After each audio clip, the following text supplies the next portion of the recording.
sorry about that, who led and gave a great COP NLC convention this past February.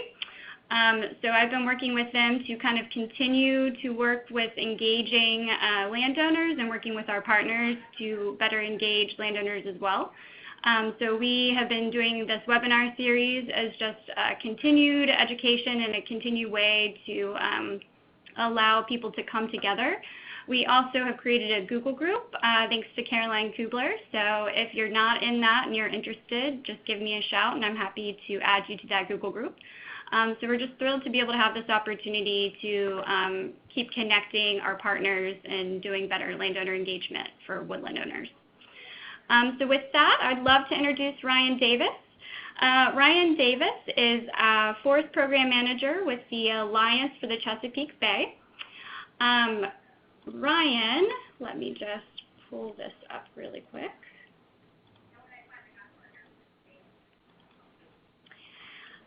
He works to advance forest and habitat conservation and restoration in the Chesapeake Bay watershed within Pennsylvania, New York, and Maryland. His focuses are outreach, education, forest stewardship, wildlife management, riparian forest buffers, and pollinator habitat.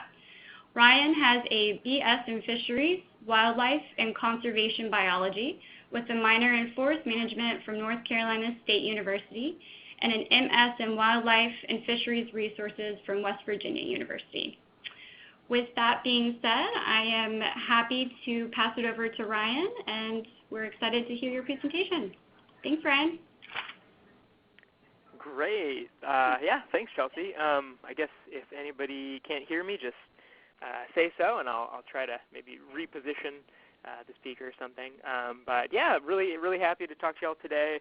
I'm giving a presentation tomorrow and am a little self-conscious about a really nasty poison ivy rash I have on my forearm that everyone's going to have to look at there. So I'm kind of excited that no one has to see that here in this group. Yeah, so I am our Forest Program Manager in Pennsylvania.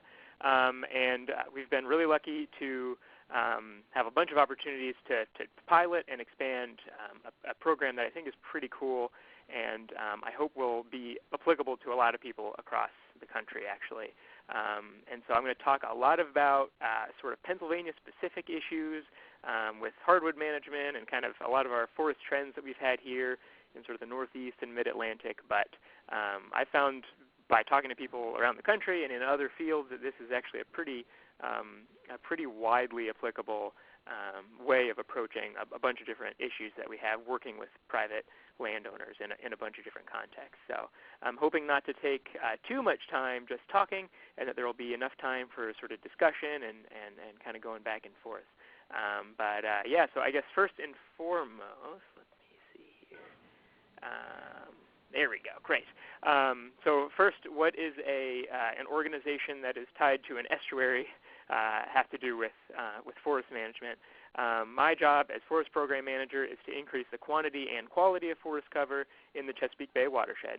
And the idea here is that obviously the more quantity of forest cover we have, the better the water quality will be in that estuary and its headwater streams. But the quantity or the quality rather, is important too.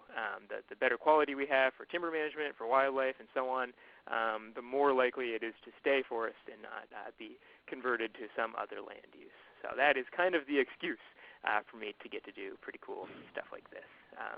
So a little bit about kind of the context that I'm working in and where this idea came from. Pennsylvania is obviously has forests at its very heart. It means Penn's woods, and unfortunately, it's facing a lot of the trends that we have nationally with forest management. Things are getting pretty stagnant here.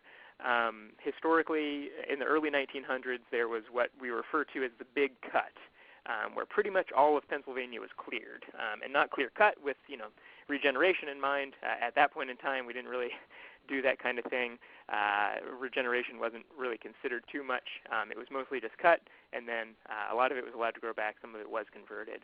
And so what we see here in these age class distributions is roughly pretty much even-aged and pretty much all sort of middle-aged forests. So anywhere between 40, 50, up to 75, 100-year-old woods. That middle age of forest is in our eastern hardwoods is kind of the most stagnant phase, really. It supports the least amount of wildlife. There's a lot of competition amongst the canopy trees, and even though we can produce a lot of good benefits from there with timber harvest and wildlife habitat, it's not ideal, especially when the entire landscape is pretty much just in those kind of phases, that sort of middle-aged stand type. And so these numbers come from an American Forest Foundation report, Hidden in Plain Sight, which kind of really focuses on family-owned forests in the Northeast. I really highly recommend it. I use a couple of charts from that piece. It came out a couple years ago. But what I'd like to direct your attention to, this chart up at the top, it shows early successional habitat and late successional habitat. Currently we have 0.01% early successional habitat cover across most of PA. This is one of the target watersheds that was in the piece, but this holds across most of PA, and 1.6% late successional. And then if you go down to the bottom row of that chart, that's a huge departure from the historic condition. 24% away from the early successional habitat percentage, and 36 from the late successional. So essentially we're missing really, really big swaths of age classes that we should be having on the landscape that are providing habitat for species of concern, but also important utility for landowners as well. And so we're going to kind of dive into why this is happening, but largely, again, I want to kind of tie it back to that big cut. There was a lot of public outcry against that. I mean, it definitely was not a good idea to clear all of our forests at one time. And so I would say largely in Pennsylvania there's a lot of resistance to a lot of even-age management practices, essentially clear cutting, which is really important for a lot of reasons in forestry when it's done in a sustainable fashion. Not a lot of people do that here. Even forestry professionals typically don't really clear cut too much here. And I've traveled across the country.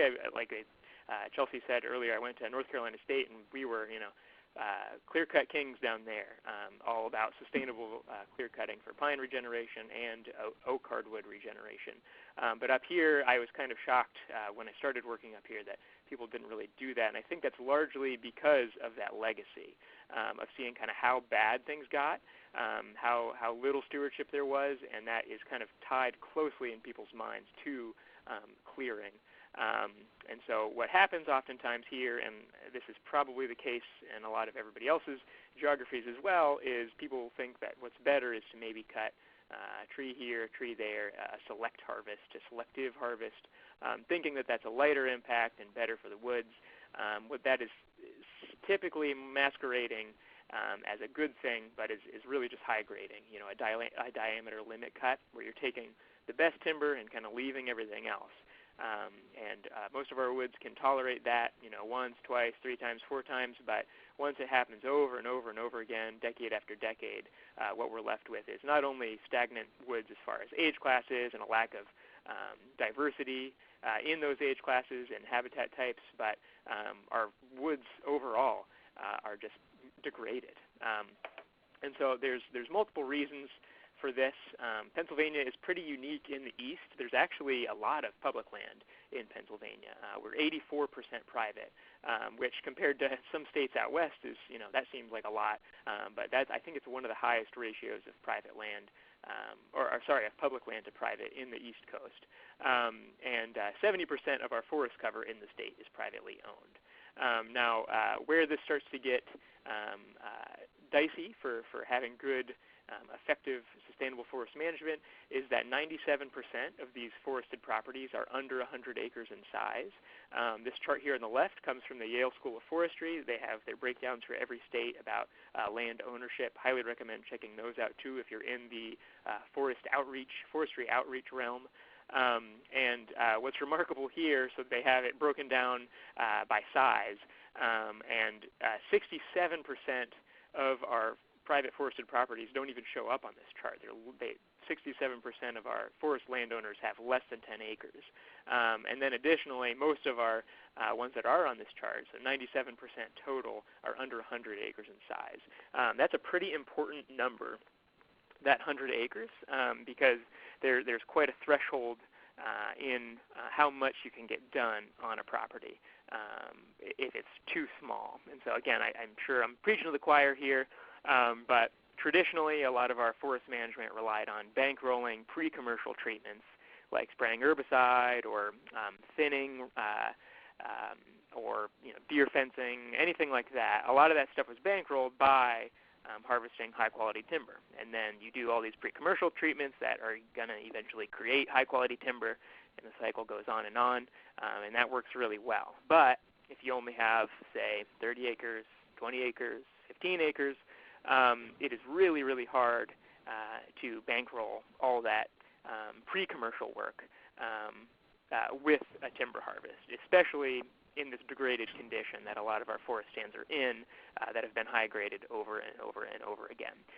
So that is partly why our entire landscape is stagnating quite a bit, and that worries me as an ecologist because so much of our forested land is under that threshold where it really can be profitable, and you can invest in those pre-commercial treatments. So then that pie chart there on the right, about half of our forested landscape in the Northeast is family owned, and thus applies to this chart on the left where we have a very high percentage being pretty small in size. So I see this as quite an obstacle. We really need to figure out how to broaden forest management and make sure that people have the access to do sustainable forest management, even if they have smaller acres, smaller property sizes. So luckily, most landowners want to do something, but not many take action. So this shows here 77% of self-reported survey respondents said they're concerned about the loss of wildlife habitat, which is great, a pretty hefty majority. I'm actually a little bit surprised that it's that low. It seems like most people I interact with who are forest landowners are very interested in wildlife habitat. But then on the flip side, at the bottom there, 43% of people self-reported that they actively manage their land to improve wildlife habitat. And a note on that number, that might be a little bit inflated because it's self-reported, we don't really know what those people are doing to manage for wildlife. To them, that might mean making a brush pile or planting some sorghum in a food plot or something for deer. And so the actual forest management for wildlife might be even lower than that. But I think it is a good thing that people want to take action. So I already kind of touched on this a bit, the why. Why aren't people taking action if they care? A lot of it comes down to, there's always education issues. I think that's pretty standard across the board, but there's a lot of barriers to get this stuff done here and presumably elsewhere as well. So first of all, it's really expensive to get a forest management plan written, and it's expensive to do those pre-commercial treatments. And so again, if you can't bankroll those activities, getting a forester to come in, write a sustainable management plan, come in and do some herbicide work, stuff like that, you might not be able to afford those things. Additionally, even if you have the funds to get some of this work done, if you have a pretty small property, especially if it's isolated, if there's not a lot of other work around there, it's going to be really hard to attract a forester to come and write the management plan and do that pre-commercial work on that property. And I've heard a lot of accounts of people who have the funds through programs or through their own pockets, and they can't get someone to come out and do the work because no one's going to drive 2 hours just to spray 7 acres or so of woodlands. So that could be quite a barrier to getting stuff done too. Just the fact that an isolated, smaller property isn't as attractive to a professional that can do this kind of work. Luckily, Natural Resource Conservation Service, which is a branch of the USDA, I'm sure a lot of y'all work with them. Their EQIP, Environmental Quality Incentives Program, for folks who are less fluent in the acronyms, they have a huge forestry cost share program that does a lot of fantastic work nationally. They're really, really, really important for getting sustainable forest management done here in PA. And they can cost share forest management plan writing and the actual management activities, which is great. However, the process can really, really slow momentum, and sometimes people just cannot get funded. It's a ranking program. It's not a first come, first serve. So your application for a management plan or whatever is competing with other landowners. And so if you have a small property that is maybe deemed in an area that's not as much of a priority for the state NRCS, then you're not as likely to rank high enough to get that plan funded. So you might have to apply then again the next year, and let's say that plan is accepted and is written, then you have to apply again to EQIP to actually get the management done, to get the spraying done, to get the thinning done, and so on. So it can really, really slow down progress, gum it up, and then eventually, as I'm sure a lot of y'all have encountered in this field, I mean, momentum is kind of key. Once people lose that steam, their original enthusiasm, they become less and less likely to actually take action. So imagine if it takes 3 years to finally get the work done. A lot of our landowners are older. They don't feel like they have the time to wait, and we eventually just kind of lose interest entirely. And then, of course, we do create a lot of fantastic habitat.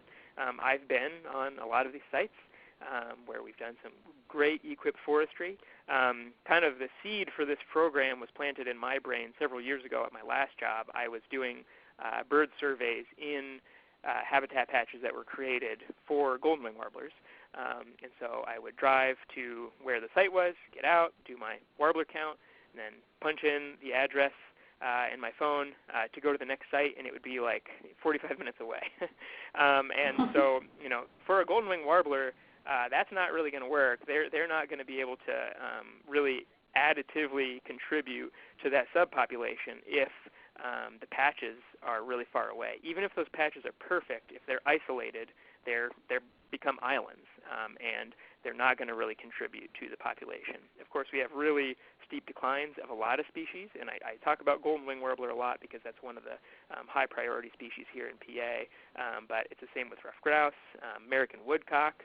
A lot of species are really declining, and it's because we don't have any early successional habitat on the landscape, and when we do create it, and largely with these programs, it's just so isolated that it doesn't really benefit the other populations. And so a lot of this stuff, everybody knows this, right? I think after working in this field for a while, after learning about some of this stuff in school potentially, but to me it really became serious when I proposed to my wife. Her family is from Wyoming County, Pennsylvania, which is kind of northeast-ish. And as I sort of became part of the family, part of the decision-making process, I was sort of put in this position of, well, what are we going to do with this family woodlot? Especially because, I'm the forestry guy, right? So everybody's going to look to me, what are we going to do? How are we going to make it better? How are we going to improve it? And so walking through it, it is very typical for Pennsylvania, a small forested stand in Pennsylvania. It's 7 acres, and it has been high graded repeatedly. Not even that long ago, maybe 5 years before I came into the picture, the timberman knocked on the door and said, "Hey, can I, cut you a check to take some of these cherry trees out of here?" And my father-in-law said, "Yeah, sure," because he didn't know any better, and so they did. And now there's not a single cherry tree in there. And up in the northern tier of Pennsylvania, black cherry is a really, really commercially valuable product. We get some huge, beautiful veneer logs. And from what they say, it was a really, really nice stand of cherry. Now we're left with some maples, and we do tap sugar maples, but the further away from the house you get and across that stream, we're not going to really be able to carry jugs all that way in the snow. So typically we don't get around to tapping those anyway. There's a declining eastern hemlock stand there too. Some chestnut oaks, but that's pretty much it. There's not a lot of diversity in the canopy, and as you can see here, this is the stand. There's not really anything on the ground either. It doesn't matter how many days I spend trying to archery hunt there, the deer are never around when I am, and there's just way too many in that landscape. So we don't have any regeneration. We don't have great canopy trees to be the next to be the seed sources for the next generation. And the property is so small that it's going to be really hard to get anything done except just on my own. And so as I was kind of creating this program, roughly the same time as I sort of entered the Wells family here, and it just really brought it home to me that this is pretty much the average forested property in Pennsylvania. Under 10 acres. It's been high graded at least once, moderately recently. No one's managing it. There's too many deer. And of course, if anybody here knows me, I pretty regularly have a just ever-increasing sense of dread about conservation issues. But this really just like how can we have hope for our forested landscape, which we utterly rely on as a species. If this is the case, if this parcelization keeps increasing, if we cannot give access to these small properties to get good forest management done. So to me, this is more important than just kind of wildlife management or sustainable forestry per se in Pennsylvania, but this is something we need to figure out nationally if we are to have a healthy forested landscape in the future. So in my mind, again, as an ecologist and a forestry stewardship professional, we need to make management easier to begin conducting, less costly for every landowner, more efficient for foresters, being the people who write the plans, but also the people who are going to come in and do some of this work like spraying, pre-commercial thins, and even the eventual logging. And, of course, we need to make the management that we do better for wildlife population growth. And the key there is connectivity, not doing this kind of scattershot approach that we oftentimes have to do in our current paradigm, but making sure we're really focusing and getting geographic proximity in our management so that our habitat is connected and is actually going to add to populations. So there on the left, I'm very proud that my new state here, Pennsylvania, has this state bird. The ruffed grouse is our state bird. That's pretty cool. Most states it's just like a cardinal or mockingbird or something. But I'm pretty proud that it's this awesome early successional forest species, the ruffed grouse. And then there on the right is our New England cottontail, which we don't have too much of in PA, but a early successional obligate as well. Both of them need this young forest habitat, or they are rapidly diminishing on the landscape. So my crack at a solution to some of these issues is what I've kind of just named sort of arbitrarily stewardship networks. And so how these work is basically it is a group of landowners that are either nearby or connected, preferably connected, but they don't have to be immediately adjacent to each other. But this group of landowners all get forest management plans written at the same time, using the same forester as well. And what we're doing here is just by synchronizing that, we are increasing the efficiency for that forester and increasing the likelihood that they will come out and write that management plan. Additionally, once those plans are written for all of the members of this loose network of landowners, that management should be synchronized as well. So whether it's coming in to spray herbicide again, or pre-commercial thinning, or whatever's going on, doing those activities at the same time, potentially even bidding them all together to the same contractor, really increases the efficiency and is going to increase the success of those practices for the landowners. I want to note that this is not necessarily like a kumbaya, let's dissolve all the boundaries and just be one big blob of forested landscape together. A lot of folks have tried that in the past, and it doesn't really work too well. I think people really like their property boundaries, and we see that a lot. There's a lot of boundary disputes with almost every single forest project I've done. And we're not necessarily pooling resources here. We're not necessarily working across property lines.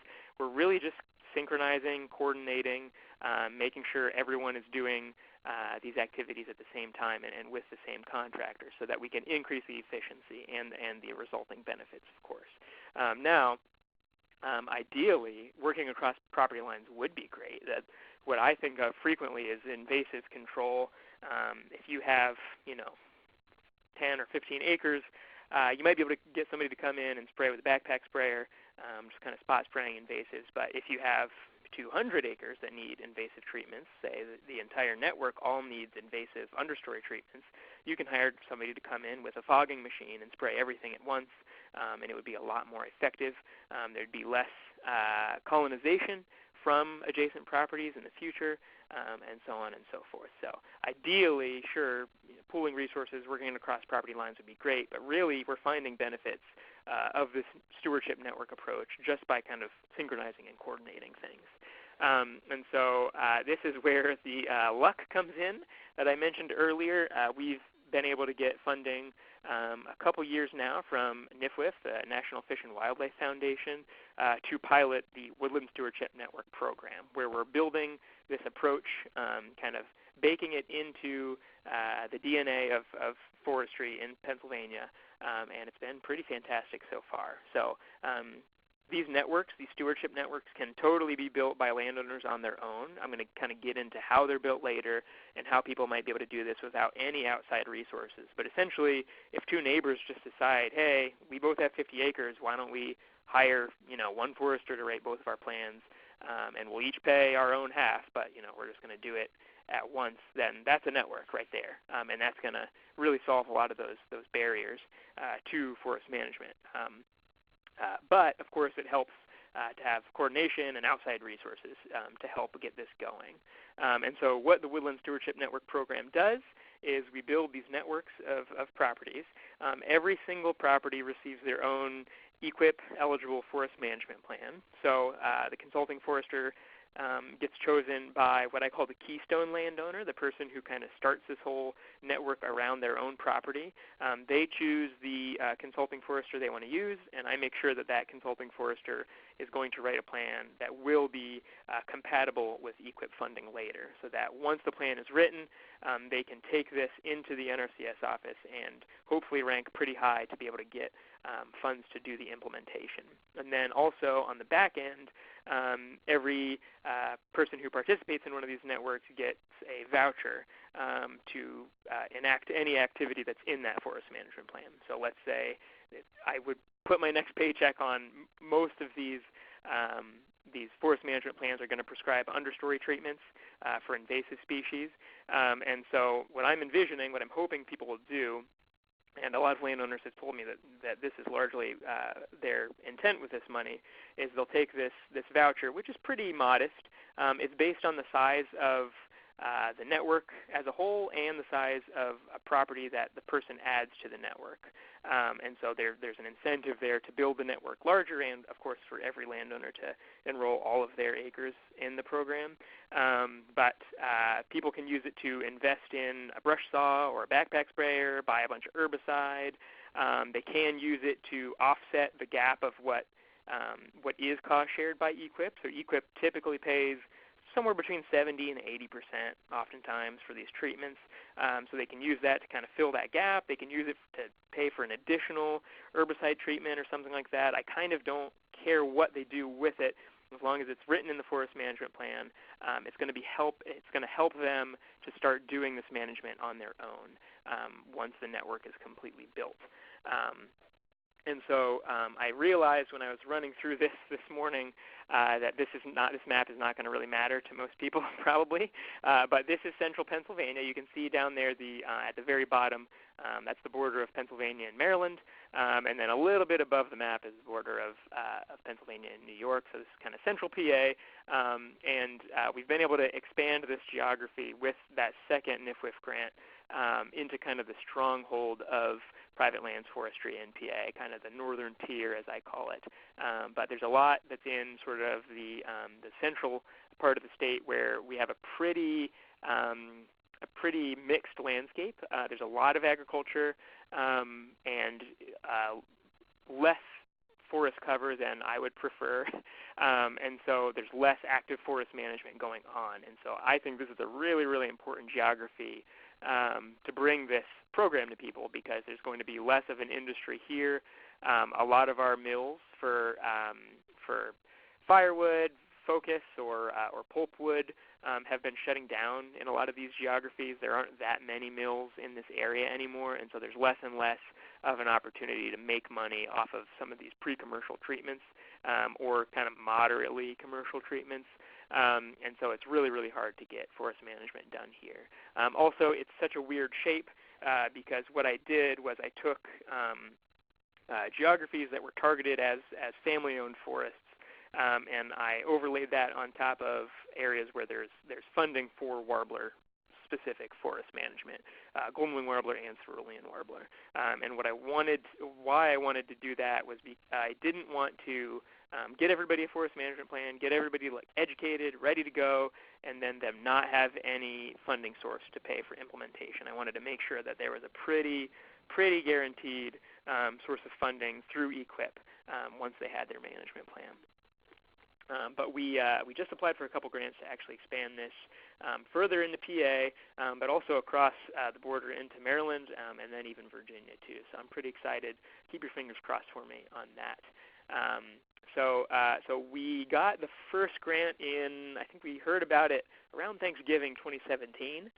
And then once all the paperwork and everything was done, it was sort of spring of 2018. So we started implementing a little over a year ago. I believe it was June 2018 I had my first site visit. So in that first year, we've been able to build 3 networks. They're completely developed. 2 of these networks have their management plans already written. One is being written actually as we speak, which that's fortunate for the forester because it's a lot cooler this week than it was last week. So total, we have almost 2,500 acres that now have updated forest management plans. A few of these landowners had forest management plans written in the past, but a lot of them were pretty outdated or kind of not great. But now they all have updated ones that are high quality and are eligible for funding of the implementation through EQIP. So it's been pretty great. This kind of increase in landowners is not really super common. We started with 3 landowners that were interested that contacted one of our partners, and we'll kind of go into that procedure again in a little bit. But we ended up with was 20 engaged landowners, almost a 7 times increase in properties with forest management plans, which is great. That's super efficient for the conservation professional, and as kind of an outreach exercise, you don't really get those kind of gains too often. We're also currently developing 4 more across that geography, and I'm excited to see how those go too. One is actually with a land trust who is acting as kind of the keystone, and so I am really, really interested in that being a model for the future because a lot of these land trusts have foresters on staff who can do some of this work themselves without kind of involving outside resources. So I'm hoping that's kind of a sustainable way we can go into the future and make this a self-sufficient approach to forestry. And then a couple of the other ones are in different parts of the geography. So I'm really interested to see how those will play out, how easily it will be to attract a forester, and what the results are going to be after the management gets conducted. So I want to show here kind of what these look like from an aerial. So this is the second network we built. It started out this gentleman here. He reached out to his local NRCS field office. They connected him with me, and then we all went out and did a site visit. And so we started out, he had 78 acres, was interested in forest management for forest health, but he's a huge deer hunter and wanted good deer hunting habitat and deer management. And so what we ended up with here was 820 acres total. So we started with 78 acres and got an additional 8 landowners over a bunch of different parcels and ended up with 820 acres in this network. And so you can see here, not all of them are connected. Again, obviously, it'd be ideal if they were connected, but they are all close enough to be able to really increase the efficiency for a forester. Our consulting foresters are not going to turn down 2 sites that are, less than half a mile away from each other, just because there's that little bit of gap. Obviously, it'd be best for them if they could just walk across the boundaries, but it's still super efficient as opposed to doing a scattershot approach where they're driving potentially hours to get to the next site. One thing I didn't know about this program, anyone who is within half a mile of the nearest property that's in the program is eligible to join the network. And that half a mile number is derived from the literature specific to golden wing warbler management. They found that that's the dispersal limit, basically, for golden wing warblers from a habitat patch. So if we create perfect golden wing habitat patch, they really have to be, these patches have to be roughly half a mile, maybe a little bit more than that, from each other, or else they're not going to contribute additively to the golden wing warbler populations. And that's a pretty good number, too, to make sure that we're being as efficient as we can with our consulting foresters, too. And so here is, this is actually the first network, and this is actually, I consider this one almost my failure network because we only got 2 landowners to sign up. I'm going to get into kind of what I think happened there and how I think we can change that in the future. But I also see this as a success too. So we started out with this landowner who has a really big property, and she's large enough at almost 300 acres to, does not fall in that small acreage bucket anymore. But what we were able to do was get a good forest management plan written for that other small property right next door. So this is a farmer who owns a couple wooded parcels totaling, I think, 30 acres. One's 13 acres, one's 17 acres. Yes, that's 30. And he wants to timber pretty soon, but doesn't have a forest management plan, doesn't really know much about forest management. He's very concerned with managing his farm, and probably would have just had a logger come in and do a high grade.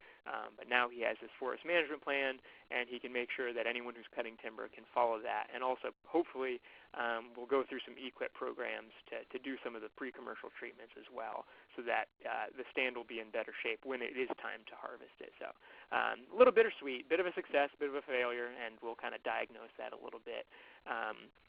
So the benefits of these networks, what I expected to happen, I'm kind of beginning to see here.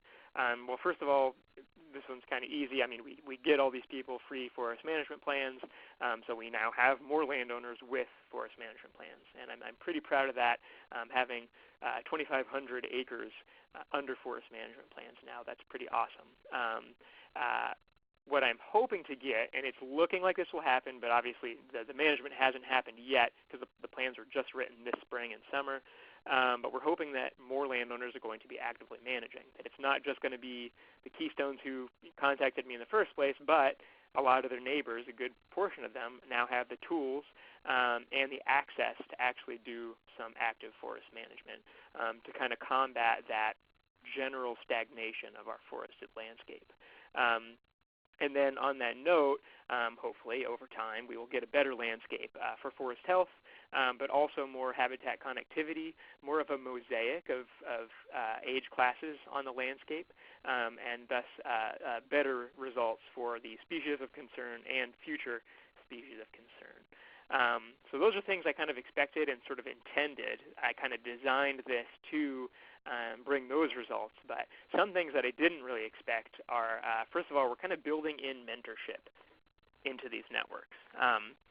A lot of folks have done some pretty cool stuff with peer learning networks, and where basically you're getting neighbors to kind of teach each other stuff, and maybe not even necessarily neighbors, but other just forest landowners. And that's a really, really potent tool. And what we're doing here, and I actually didn't even know about those peer learning networks until pretty recently. We kind of replicated that here, but couched it in geographic concentrated area. So it's even more powerful for getting that learning. And what I'm hoping will continue into the future, what it's looking like is happening, is we're kind of building little woodland owners associations almost. We're building these little clusters of landowners that are kind of relying on each other for help, for advice, and they're working together to increase forest management rather than each individual just coming back to their service forester or their local NRCS field staff, which is pretty cool. And if you think about it, that makes sense, right? I mean, these people would way rather talk to their neighbors than to reach out to somebody they might have met, a couple times. And it's a lot easier for them to get things done quicker that way, and speak to someone they maybe trust a little bit more. And then another thing that I didn't really think about at all, but has been great, is that it's super efficient for conservation organizations. Not only because these things are right next to each other, but because of those increases in people who are actually doing things. The amount of effort it would take for us to get 20 landowners to do something by working with each individually, that could be an entire year's effort. But it took a couple meetings total with a couple of landowners, and we were able to get 20 landowners suddenly who were actually taking some of these active measures. So that's been pretty fantastic.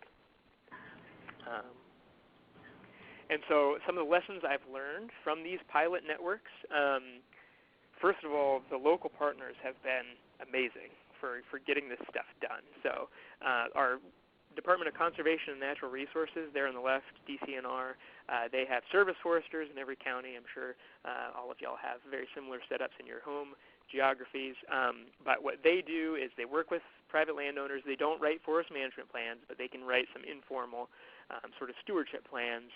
And on top of that, they help landowners navigate all the different resources there are out there, programs to help them move through.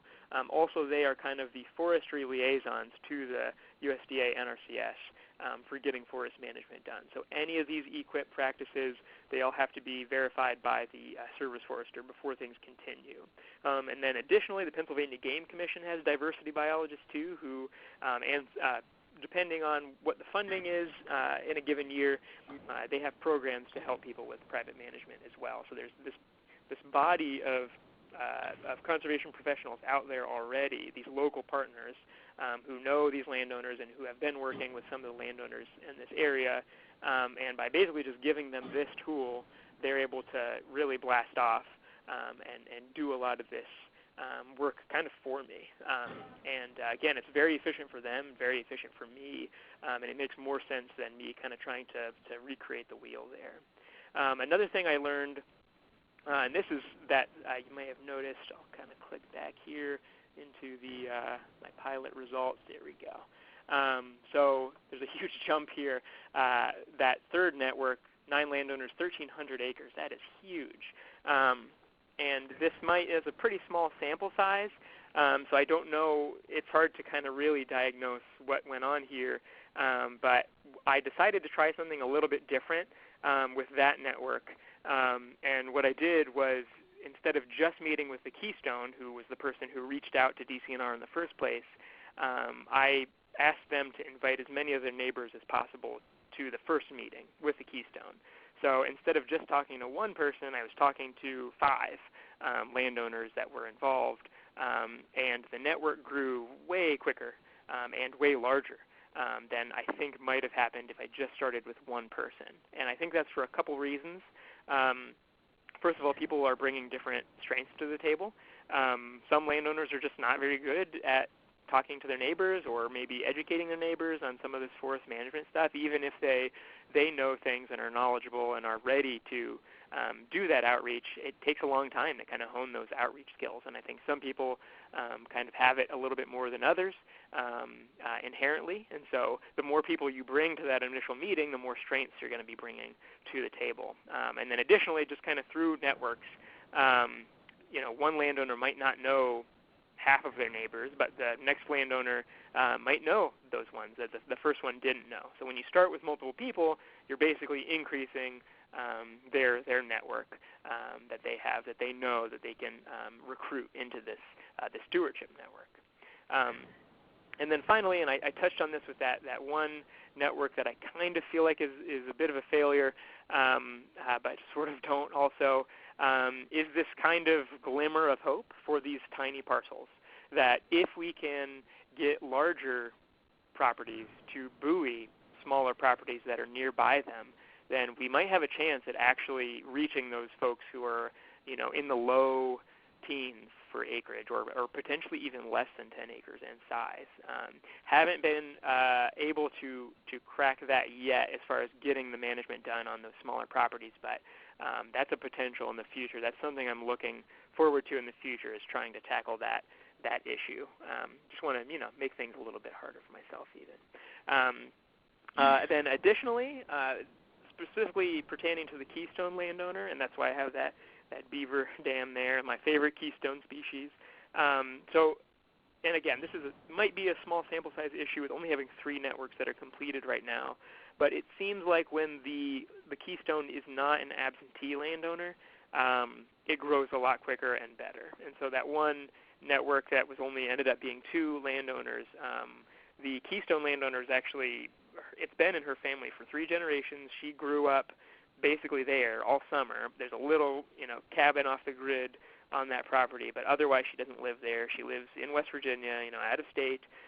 So I think one of the things that might be going on there is, A, she's surrounded by a lot of absentee landowners who might not really be very engaged with that property, but also she herself was. So even the people who were local maybe didn't want to listen to her as much because they might have kind of written her off as an absentee landowner.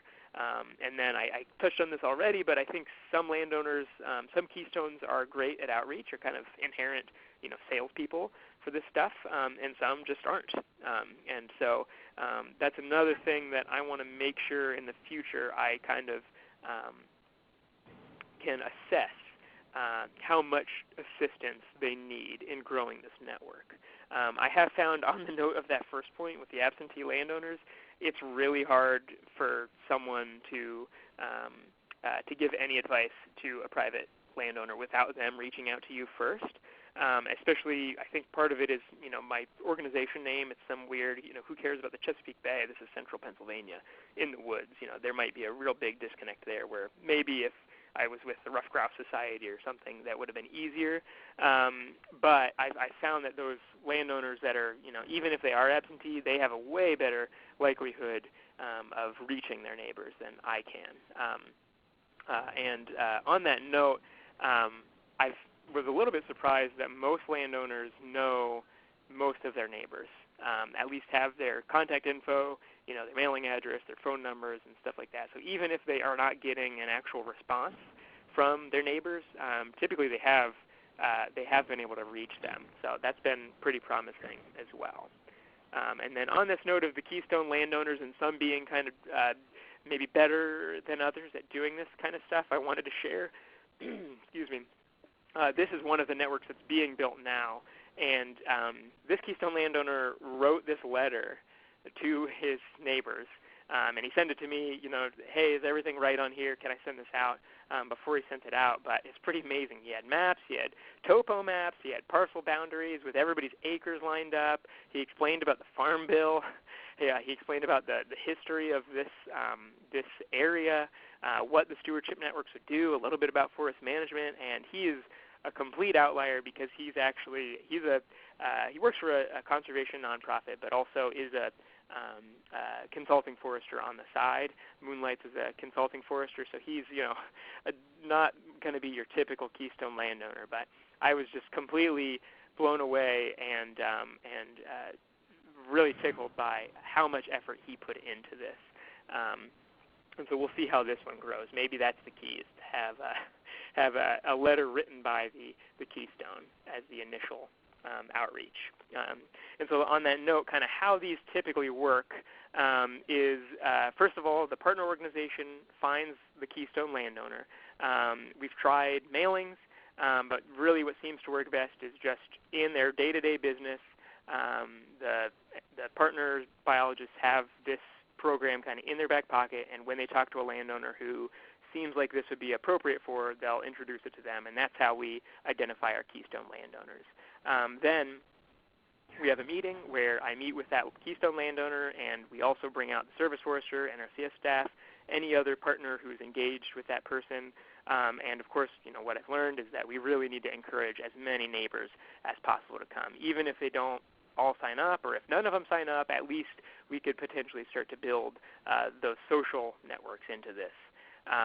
And then after that meeting, once the landowner agreement is signed, and it's a really brief one-page agreement, just simple, basically says, I agree to have a consulting forester, enter my property, write a forest management plan, and I promise I'll read it, and that's it. That's their only obligation. But we give them 2 months to grow to as many neighbors as possible. And that 2-month number is a little arbitrary. I wanted there to be some sort of boundary to that, because otherwise I think we'd probably still be waiting, because you could potentially grow a network to be over the entire state. But I felt like bringing it shorter was a little bit too restrictive. So 2 months kind of seems to be a sweet spot. There's enough time to contact everybody, but it's not so much time that we start to lose that momentum. Once those 2 months are over, that Keystone, because they were the first person who contacted us, and because they typically know a little bit more than their neighbors about forest management, we let them select the consulting forester who is going to write these plans for the entire network. And in an ideal world, everyone would be able to select their own consulting forester, but part of the efficiency here is created by there being one person to do that work all at one time. So that's why we have the Keystone select one person. The consulting forester writes the plans for all those properties. They talk to every landowner about what their objectives are, and then they do the assessment of the forest and write their plan. Everybody gets their own plan, based on their objectives and their stands. But what we found so far is that everybody has very similar objectives and everybody has very similar stands, which isn't super surprising. But that's been pretty interesting how a lot of this stuff is relatively uniform across the network. And we're starting to get to this point now with our networks that have been built, we then shepherd them through the NRCS programs for getting the implementation done, largely EQIP. And there's some other programs too through other partners. Again, I mentioned that Game Commission program, and sometimes other people have different grants and funding. And so basically we kind of just help them get as much implementation done as possible according to their management plan. Once that implementation occurs, then the vouchers get paid out.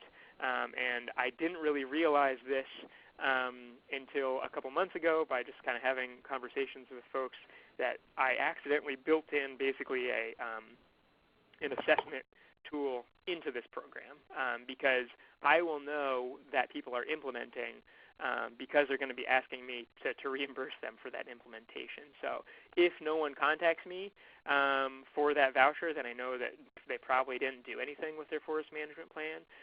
But they're very likely, if they're doing things, they're going to be contacting me because they're going to want to be reimbursed for those activities. So that's a pretty nice little way to verify how successful we've been, kind of built in. And then finally, we actually have an actively managed landscape. And so if you are interested in doing this in your own geography, again, I think this is really applicable across a lot of the U.S. where we have these issues of small properties and kind of a lack of forest management, if you will. So obviously it's great if you have funding to do this stuff, but of course you don't need it. But if you can fund those forest management plans, it seems like that is the quickest, easiest way to get people over those barriers to management. Once they have the forest management plans, they're probably a lot more likely to receive funding through the other programs that are out there to get the implementation done. So funding those management plans seems to be a really effective way to kind of launch them into active management. Those vouchers do help incentivize the network to grow, but also to incentivize the management, because even though it's not a huge amount of money, it will be money left on the table, potentially over $1,000, that they could be investing into their woods. So if they don't do anything, that money's just going to kind of wither. And then I'll use that on another network. But that voucher helps incentivize them to actually take action as well. The cost so far has been between $21 and $27 per acre, and between 1/5 and 1/3 of that cost has been the voucher. So if you were trying to replicate this, those are kind of the rough numbers for what you might want to think about cutting or bolstering. So again, you don't have to have outside funding for this. I know a couple extension agents in other areas who are trying to do this kind of thing without the funds, and I think that can be really successful if you have very motivated landowners. But there's a lot of opportunity through existing channels to just kind of focus effort geographically and still yield all the benefits of the network with built-in mentorship, with more habitat connectivity, and with better forest health across the landscape. And here in Pennsylvania, another just crazy stroke of luck, the Pennsylvania NRCS was considering broadening their demographics at the same time that we were starting to pilot this program. So they wanted to start reaching people with smaller forested acres because they also realized that that's most of PA forest owners. And they saw the early successes of this pilot as an opportunity to overcome all the logistical barriers that come along with serving people who might have, only 20 acres or so. And so what they did is they changed their EQIP ranking so that if a landowner is involved in a stewardship network, they get higher preference for funding for implementation, which is super exciting. And we're trying to figure out now how to train all the service foresters, all the NRCS state office or field office employees on how to build these networks themselves, because there is this, through the existing channels, there's an opportunity for people to get management done, even if they only have pretty small acreage. So looking at the time, I have gone way longer than I was hoping to. I'm so sorry. Does anyone have any questions? Yeah, Ryan, so thank you so much. This has been a great presentation. And so we have had some really great questions come in while you were presenting. So if it's okay, we'll take just a minute or two to go over maybe one or two of them. So the first one, Ryan, that came in was, could you speak to your role versus the consulting forester's role? Who does the organization of the landowners, you, the consulting forester, or the spark plug landowner? Also, have you developed any materials for the landowners with regards to this? Yes. So I guess the first question, my role is to kind of to bring in the funds, to get things going, and then to do some of the support on the outside of it, kind of corralling all the landowners, keeping them motivated, making sure they're staying in touch with those other local partners who are also helping in this effort. It's kind of a team effort. So I would put myself I'm basically supporting those partners who are doing a lot of those things, making sure the landowners are actually following through and things like that, whereas the consulting forester is the person who's writing the plan. And beyond that, they might help set up some contracts to do the actual management of it once it goes through the NRCS process and we get EQIP dollars to do the implementation. But other than that, the consulting forester's work is pretty much done. And then those, I like that spark plug landowner. That's cool. That's fun. They are basically, their role is to do the initial outreach to their neighbors, and then they function, and they don't have to function this way, but I've found what they are functioning as is kind of the local leader to kind of keep everybody motivated, to help answer questions, and to kind of coordinate with their neighbors. So we get information from them on all of their email addresses, their phone numbers, their addresses, and everything like that, but it works a lot better if they just get a text or a call from their neighbor who knows them better. And that's what our Keystone or our spark plugs do for us. And then I think have I developed materials? Yes. Yes, I have a really extensive what is it called? I think it's called Benefits of a Stewardship Network, where I lay out how the voucher works, how EQIP forestry works, and everything. So it's on a one-page document, and everything is very clear as far as what the incentives are, what the opportunities are, and we kind of move from there. Oh, great. Are those materials publicly available, or is that something more internal? I'd be happy to share. I don't have them online or anything, but my email's right here, so if you want to see any of those, then just give me a shout. I can send you all the literature we have and any other info. I'm really happy to stay in touch on this because I feel like we really kind of stumbled into a really potent tool, so I would love to share. Perfect. Well, Ryan, we can't thank you enough. We are here at our time at 3, so we'll go ahead and wrap it up. But thank you again for joining us. It was a great presentation, so thank you, Ryan. thank you. I'm so sorry, everyone, for chatting so long. But yeah, please send me an email or that's my cell number there. So feel free to call or text me if you want to chat more about this. I'd really be happy to. Okay, perfect. Thank you, Ryan. And thank you, everyone, for registering and joining Ryan and us today. Just wanted to let you all know our next webinar will be in August. We have another partner who will be talking to us about sticky invitations, how to inspire collaboration with the right partners. So definitely stay tuned and join us next time. Thank you. Great. Thanks, everyone. Bye, Ryan. Bye.